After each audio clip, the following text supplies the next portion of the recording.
नाज़रीन, अमेरिका ने ईरान के बारे में क्या फ़ैसला किया है। मैं अमेरिका की बात कर रहा हूँ, ट्रंप की नहीं कर रहा। अमेरिका ने क्या फ़ैसला किया है और ईरान में इस वक्त क्या सोच पाई जा रही है, इस जंग के हवाले से आने वाले दिनों में कोई बड़ा ब्रेक थ्रू हो सकता है या नहीं हो सकता, और अगर वो हुआ तो वो क्या ब्रेक थ्रू होगा। और इसके अलावा क्या ट्रंप अपने यानी कि मिड टर्म इलेक्शन, दरमियानी मुद्दत के इंतखाबात जीतेंगे या हार जाएंगे। नेतन्याहू की किस्मत का फ़ैसला क्या होने जा रहा है। और इस हवाले से मेरे पास क्या ख़बरें हैं मियाँ ताहिर।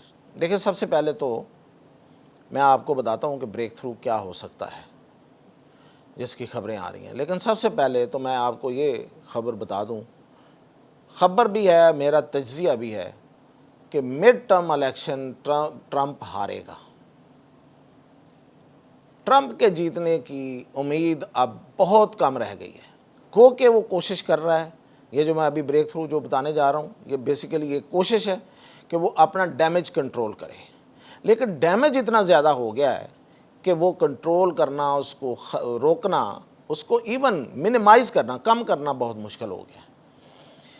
उसकी वजह यह है कि जो आम अमरीकी है वो तो आपको पता है ना कि वो 20-22 उसकी पॉपुलैरिटी रह गई है आम अमरीकियों के दरमियान, 21-22, और उसमें पिछले सिर्फ एक हफ्ते में 12% कमी आई है। इतनी यानी कि मकबूलियत आपकी रह जाए तो ख़त्म हो जाती है बात। लेकिन जो उसकी अपनी पार्टी रिपब्लिकन्स है उसमें 11% कमी आई है। और रिपब्लिकन्स क्या समझ रहे हैं ये मैं आपको बताने जा रहा हूँ। असल बात ये कि जो उसकी अपनी पार्टी के लोग हैं ना, वो ये समझते हैं कि ट्रंप ने अमेरिका का, यानी कि वो भी अमेरिकी है ना, अवाम ही है ना, लोग हैं ना, कारकुन हैं, सपोर्टर हैं, वोटर हैं, उनके जो टैक्सेस का पैसा है, यानी कि अमेरिकी दौलत जो है वो अमेरिकी अवाम के टैक्सेस से इकट्ठी होती है, वो बड़ी मिकदार में। अब ये उनकी ये सोच है। अब उन्हें नहीं पता, जब ये सर्वे किया गया तो लोगों को ये तो नहीं पता था कि वो कितने ट्रिलियन जो है वो ट्रंप वो खर्च कर चुका है इस जंग पे। लेकिन वो ये कहते पाए गए कि बड़ी मिकदार में उसने पैसा लुटा दिया, हमारा रोड़ दिया है, जैसे हम यहाँ कहते हैं ना कि पैसा रोड़ दिया, लुटा दिया पैसा उस जंग पे, ईरान की जंग पे।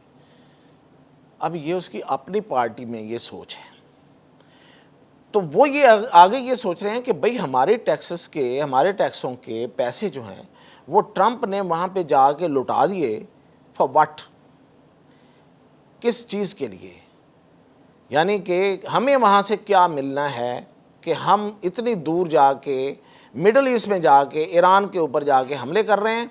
अपने इतना बड़ा असला, इतने बड़े बड़े जहाज़ हमने वहाँ पे खड़े किए हुए हैं, और उनके खड़े रहने पे ही इतना ख़र्चा होता है। तो वो जब इस्तेमाल हो रहे हैं, ख़ास तौर पे उस पर असला इस्तेमाल हो रहा है। और ये रिपोर्ट्स अमेरिका के जो बड़ा मीडिया है ना, जितने बड़ा मीडिया है, CBS है, NBC है, या न्यूयॉर्क टाइम्स है, और जितना भी जो इस वक्त ट्रंप के ज़रिए असर नहीं है, वो सारे के सारे ये रिपोर्ट कर रहे हैं कि अमेरिका के असले के स्टॉक्स डिप्लीट हो रहे हैं, कम हो रहे हैं। यानी कि कम नहीं हो रहे, बहुत कम हो रहे हैं। उसने ऐसे मिज़ाइल, इतने मिज़ाइल उसने ज़ाया कर दिए हैं। अमेरिका के जो मिज़ाइल हैं ये उसके अपने मिज़ाइल हैं, यानी कि पूरी दुनिया में कहीं और नहीं बनते, अमेरिका ख़ुद बनाता है। और ये स्टॉक बनाना एक टाइम टेकिंग काम है। ये नहीं है कि जो मिज़ाइल है वो इसी तरह बन जाएगा कि जैसे आप कुछ छुरी कांटों का कारखाना लगाया हुआ है तो उसमें टका छुरी कांटे बनते जाएंगे। ऐसा नहीं है। मिज़ाइल बनाने के लिए टाइम लगता है, सरमाया लगता है। सरमाया क्यों लगता है?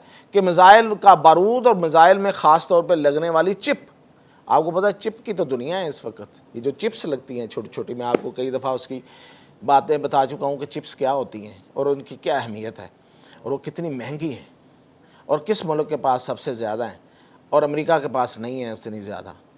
तो ये मिज़ाइल बनाना बहुत महंगा काम है और फिर टाइम लगता है, और वो मिज़ाइल उसके ख़त्म हो गए। अब जो ख़त्म हो गए वो पैसे ज़ाया हो गए ना जी। वो पैसों के बने थे ना, वो डॉलर्स के बने थे ना। तो वो डॉलर्स कहाँ से आया था? वो डॉलर ट्रंप ने अपने घर से तो नहीं दिया, ना वो देगा, उसमें ख़जाने में डालेगा कि हमारे ख़जाने के इतने पैसे कम हो गए हैं, मैं अरबपति हूँ, मैं पैसे डाल देता हूँ, या एलॉन मस्क दे देगा कि वो खरबपति है तो वो पैसे दे देगा। एक आना नहीं देंगे, बल्कि पैसे लेने का सोचते हैं, देने का तो वो सोचते ही नहीं है। इस लिहाज से ये जो मकबूलियत है वो अपनी पार्टी में खो चुका है। तो क्या ख्याल है, अगर पार्टी में बंदा अपनी अहमियत खो जाए, जबकि अमेरिका का तो ये सिस्टम है, हमारे यहाँ तो यहाँ पे पार्टी एक बंदे के हाथ में होती है, वहाँ तो पार्टी है खुद, तो वो इलेक्शन कैसे जीत सकता है? और अगर ये इलेक्शन हारता है तो रहेगा तो सदर, लेकिन कांग्रेस और सेनेट के मती हो जाएगा, उसके फर्मा बरदार हो जाएगा, उसकी वो उसको जकड़ लेंगे, बेइख्तियार आधे इख्तियारात इसके ख़त्म हो जाएंगे, यानी कि कोई बड़ा फैसला ये नहीं कर सकेगा, नाम का सदर रहेगा, टर्म अपनी पूरी करेगा। तो ये एक तो मैं आपको अपना तजिया और ख़बर बता रहा था कि ये तो वो लूज़ करेगा। इसी के साथ ये नवंबर में होने जा रहे हैं बाय द वे, इसी के साथ और महंगाई बढ़ गई, बहुत सारी और वजह हैं, वजह तो बहुत ज़्यादा है, मैं बताता भी रहता हूँ। वहाँ महंगाई बढ़ गई है, वहाँ पे बेरोज़गारी बढ़ रही है, वहाँ पे मईशत जो है वो प्रेशर में है इस वक्त, उनकी मईशत जो है वो प्रेशर में, दबाव में है इस वक्त, मईशत फैल नहीं रही है।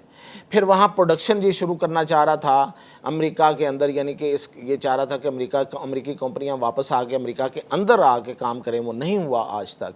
वो चीन के मोहताजी उसी तरह कायम है, चीन की जो मईशत की हुक्मरानी है वो दिन ब दिन बढ़ती जा रही है। तो जितने वादे थे, जितने इसने दावे किए थे, वो कोई भी एक पूरा नहीं हो सका। तो ये सारी चीज़ें और भी हैं। अब इसी के साथ, अब उससे पहले, बल्कि ये नवंबर में है तो अक्टूबर में इलेक्शन है नेतन्याहू का, और नेतन्याहू को मैंने आपको पहले भी बताया एक दिन पहले कि इतनी उसकी मुखालफत है इज़राइल के अंदर। वो लोग समझते हैं कि इस बंदे ने हमें इस जंग में ला के, तो जंग का फ़ायदा भी कोई नहीं हुआ, हमें नुकसान हुआ है और हमें गैर महफूज कर दिया पूरी दुनिया में। यहूदी समझते हैं वो पूरी दुनिया में गैर महफूज हैं, उन पर अब हमले होंगे, लोग इंतकामन उन पर हमले किया करेंगे, और जो कुछ इसने गाज़ा में किया है वो तो अपना सोच रहे हैं ना। ये नहीं मैं कह रहा कि उनको कोई दुख है कि उन्होंने गाज़ा के लोगों को क्यों मारा, या उन्होंने, कुछ लोग को है भी दुख वैसे, लेकिन ज़्यादातर को जो है वो अपनी फ़िक्र है। और फिर दूसरी बात यह कि इसने करप्शन इतनी कर रखी है वहाँ पे कि इतने बड़े स्ट्रॉन्ग केसेस हैं इस पर, और जब भी ये पकड़ा गया ये लंबे अरसे तक जेल में जाएगा, और ऊपर से ये कैंसर का मरीज़ है वहीं लुढ़क जाएगा। तो ये दूसरा भी इसी तरह का मामला है। अब देखते हैं कि इस दोनों नतीजों के जो कि वाज़ेह हो रहे हैं सामने, इसके बावजूद ट्रंप क्यों कोई बड़ा फ़ैसला लेने वाला है, जो मैं आपको बता रहा हूँ। और दूसरी बात यह है कि ईरानी कैसे मानेंगे। अब ईरानियों का मसला ये है कि ईरानी नो डाउट इस वक्त तक उनको अमेरिका के ऊपर, वो अमेरिका के ऊपर हैं, यानी कि उनको जो वो नीचे नहीं है, वो उनका हाथ ऊपर है, लेकिन उसकी कीमत बड़ी अदा करनी पड़ रही है। अवाम को के पास खाने को कुछ नहीं है, बहुत मसाइल हैं, दिन ब दिन उन पर पाबंदियाँ बढ़ती जा रही हैं, तेल बिक नहीं रहा, तेल जो है वो निकलने नहीं दे रहा अमेरिका ने जो इस वक्त जो सबसे सख्त काम किया वो ये है कि एक भी ईरानी टैंकर नहीं निकल पाता, या ईरान से लेके टैंकर जो हैं तो कोई खाल को निकल जाए तो निकल जाए। तो ये सबसे बड़ा ईरान को इस वक्त मसला बन रहा है। और फिर ये है कि इतनी लंबी जंग, इनके लिए इतनी लंबी जंग है ना, इतने बड़े दुश्मन के ख़िलाफ़ जंग तो 1 2 3 दिन की बड़ी होती है, तो फिर तो ये लंबी होती जा रही है। तो अब ईरान जो है वो ख़ुद पहल तो नहीं कर रहा, लेकिन ईरान राज़ी है बैठने पे। तो इतलात ये हैं कि कतर और पाकिस्तान की जो खामोश सफारतकारी है वो एक दफ़ा फिर जादू दिखाएगी, एक दफ़ा फिर चमत्कार दिखाएगी, एक दफ़ा फिर अपना होना दिखाएगी, और अगले हफ्ते में कोई बड़ा ब्रेक थ्रू हो सकता है।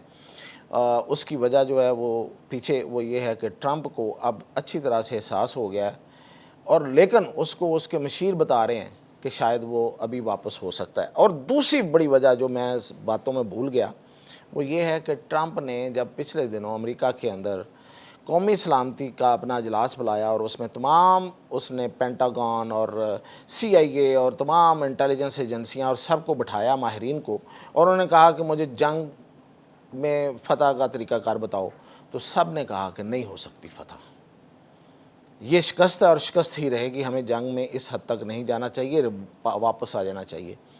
और इतलात ये थी, आपने भी सुनी होंगी, कि ट्रंप वहाँ पे चीखा चंगाड़ा और उसने कहा कि वो तो ये समझता था कि मैं आखिर पे ईरान को बड़ी सख्त चोट लगा के निकलूँगा और फातह की हैसियत से नारे लगाऊँगा और फिर अवाम को अपनी खोई हुई जितनी मेरी साख है, वक़ार है, उसको वापस ले लूँगा। लेकिन उसके कमांडरों ने, उसकी फ़ौज ने, उसके बाएं हाथ ने, उन्होंने इनकार कर दिया। यहाँ तक कि मोसाद का जो चीफ वहाँ बैठा हुआ जाके, और ये जो नेतन्याहू है, ये अपने जितने मंसूबे लेके बैठे हुए थे वहाँ पे जाके और उनको पढ़ा रहे थे दिन रात कि ये हो सकता है, वो हो सकता है, हम ये कर लेंगे, हम वो कर लेंगे। उन्होंने सब का जायज़ा लेके उन्होंने कहा कि ये बिल्कुल गलत कह रहे हैं, ये बिल्कुल फजूल बात है, कोई कुछ नहीं हो सकता सिवाय इसके कि हमें इस जंग से निकलना पड़े। तो ये उससे भी बड़ी वजह है। तो इसलिए ब्रेक थ्रू होने का बहुत कभी इम्कान है, और जो अगले हफ्ते हो जाएगा।